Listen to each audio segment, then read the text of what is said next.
Hello listeners. Welcome to another podcast on world history. Today I will talk about the fall of the Han and the Three Kingdoms period, which falls under the early Chinese dynasties. This content is about to demonstrate the significance of the Battle of the Red Cliffs and the Three Kingdoms period. So, let's get started. The fall of the Han and the Three Kingdoms period. As the Han dynasty government weakened over time and ultimately collapsed, the empire fractured into the war-torn Three Kingdoms period. After the death of Emperor Zhang, of the Eastern Han period's rule of Ming and Zhang, in 88 CE, corrupt officials increasingly gained control of the state, while family feuds tore the dynasty apart. As the power of the emperor weakened, military commanders acted more independently and tried to secure power for themselves. The fall of the Han dynasty. In 184 CE, two major Daoist rebellions, the Yellow Turban Rebellion and the Five Pecks of Rice Rebellion, broke out.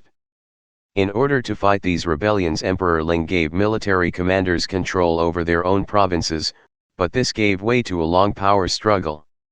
In 189 CE, Emperor Ling died and was succeeded by his 13-year-old son, Liu Bian, known as Emperor Shao.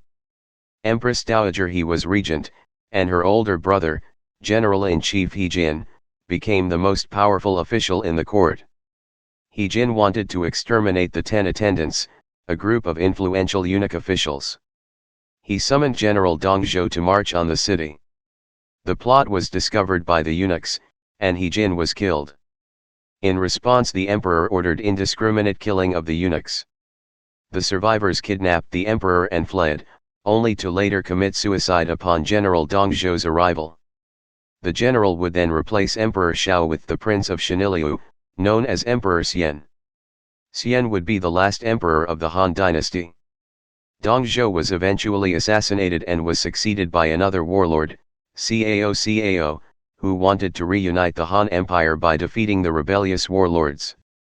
He nearly succeeded but was defeated in 208 CE at the Battle of Red Cliffs, a memorable turning point in history.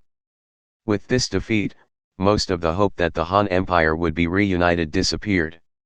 When Cao died in 220 CE, Emperor Xian abdicated the throne, claiming that he had failed to keep the mandate of heaven. China splintered into three kingdoms ruled by warlords. This marks the beginning of the Three Kingdoms period of Chinese history. The Three Kingdoms period.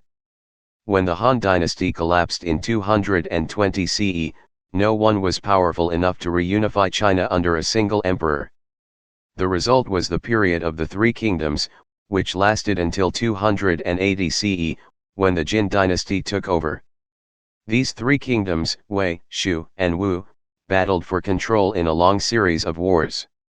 This was one of the bloodiest times in Chinese history. According to census data, the population decreased from 50 million to 16 million, but it also has long been romanticized in East Asian cultures and remembered as a time of chivalry and honor. It has been celebrated and popularized in operas, folk stories, and novels, and in more recent times, films, television, and video games. Technology advanced significantly during this period. Shu Chancellor Zhuliang invented the wooden ox, suggested to be an early form of the wheelbarrow, and improved on the repeating crossbow. Wei mechanical engineer, Ma Jun, invented a hydraulic-powered, mechanical puppet theater designed for his emperor. He also invented a new irrigation device, the south-pointing chariot, and a non-magnetic directional compass. Thank you for listening. Don't forget to check out other tracks as well. Show your love by hitting the subscribe button and do like, comment and share, to spread knowledge. See you next time. Till then, keep learning for fun.